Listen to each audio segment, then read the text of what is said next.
to go on a really good, comfortable ride for yourself.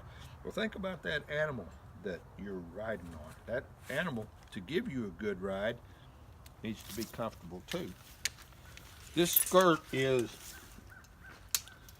25 and a half by 12. The skirt, when you get in with saddle companies, they'll say the saddle skirt is 12 by 26. And you'll be going, 12 by 26? 12 inches, how can that be? The skirt is measured from the seam where it's put together. This is a 12-inch seam. This is a 12-inch skirt right there. So whenever you look at it, it's 24 inches over. So it's 24 by 25 and a half. That's what it is, but you ain't gonna mainly see that. You'll see 12 by 25. Because this is 2 pieces of leather split down the center, and that is half of the skirt, and that is the other half. It's not one solid piece. So that kind of gives you an idea on. We'll do a wrapping of the horn here pretty soon. What's that? We keep them wrapped. What's that for right there? Roping. That rubber's roping, yeah. That rubber is for roping, no doubt about it. They don't come with the saddle. Look at how much wear that thing has had from Jared and all of his roping. And this is my saddle, and Jared's got 2 really super ropers himself, and then his son Dalton has a real nice roping saddle. But we're not here to advertise any business for any saddle companies, but we keep heavy duty saddles around. If we don't have $1,500 to buy a new one, we will buy an excellent high dollar used one at a reasonable price. That way we can keep good heavy duty ropers around. It's a, we've had saddles before years ago where we literally broke the tree in the middle, broke the tree in the center, but we just stopped having them around. We get the solid bull hide wrapped hardwood roping trees. It really doesn't matter what kind of condition the saddle itself is in, as long as it's got good leggings and good leather, but it's got that heavy duty roping tree in it. Well, so what about like you can pull a truck out of a ditch with one? What about like a breast collar?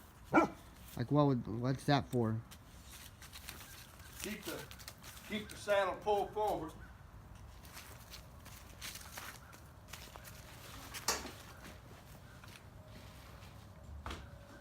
This is the breast collar to this particular saddle here. But when you're moving around, and most people use a breast collar because they look good. You're dressy. But when you get to moving around and you work a horse, how the breast collar originally came about, is when that horse is out on the range and he's been worked all day, and you've been out there since sunup, and it's getting noon, and that horse is tired and thirsty and hungry, that horse loses weight, and it gets smaller and skinnier, and your saddle loosens up, and you're not constantly jumping on and off your horse and tightening your saddle. Breast collar keeps the saddle from moving backwards.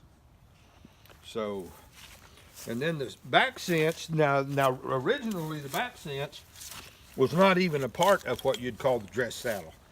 The back cinch was to make a horse buck in the rodeo. But then everybody got to where they liked the way it looked, so you don't hardly see many back cinches that are tight up underneath a horse. It's put on there, it hangs an inch under or maybe 2 inches under, where it just kind of hangs there because it looks good. But it originally started out to make a horse buck. It was put on there tight and then let out. The back cinches wasn't originally like this in the design. It just kind of moved along with time and moving into the future, well, everybody likes the big back cinch on the back and it looks good and all that type of stuff. It's mainly the breast collar was more important than the back cinch, because the breast collar is what kept the saddle pulled forward when you worked your horse out in with the cattle all day long. And now I'm talking about a really long time ago, when way back in the days, where the cowboys lived on the back of their horses, and you had to have the horse in the shape that you wanted in, and you can't be doing it with a saddle that's too little, too tight, wearing bare spots on the body.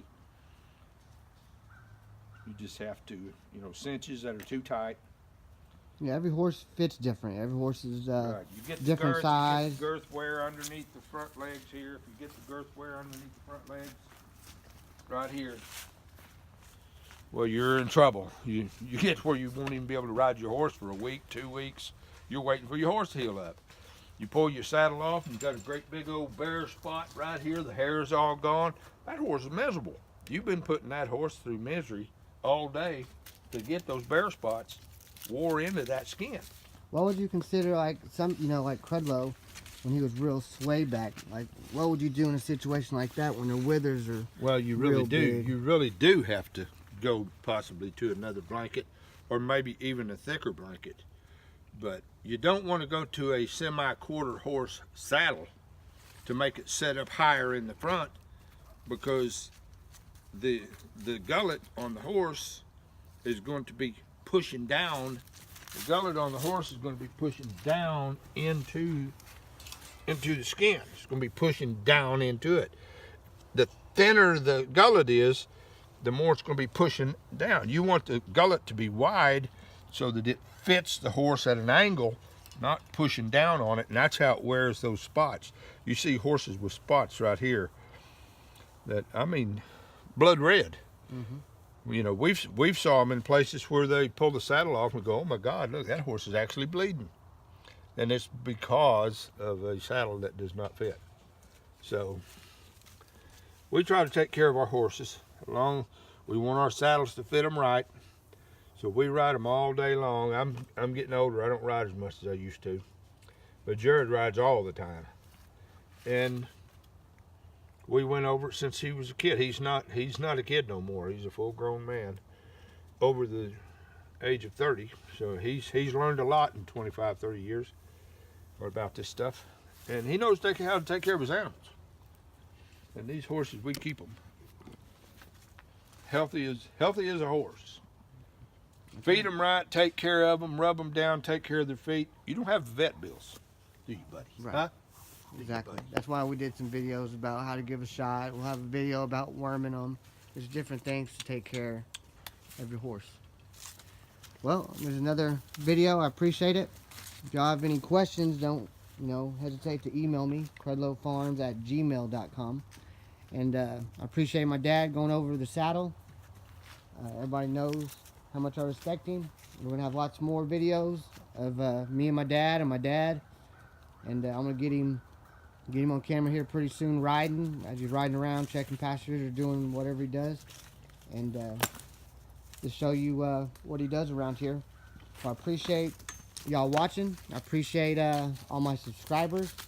And if you have any questions or comments, don't hesitate to, like I said, email me or comment below. And we will talk to you soon.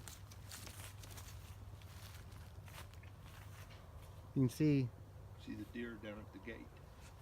See their ears right there? They're right there at the gate. Yeah. The big gate. Yeah, they sure are. They're down there looking at the deer. Alrighty. I'm gonna get off here, and we will talk to y'all soon. Y'all have a great night, and I appreciate it.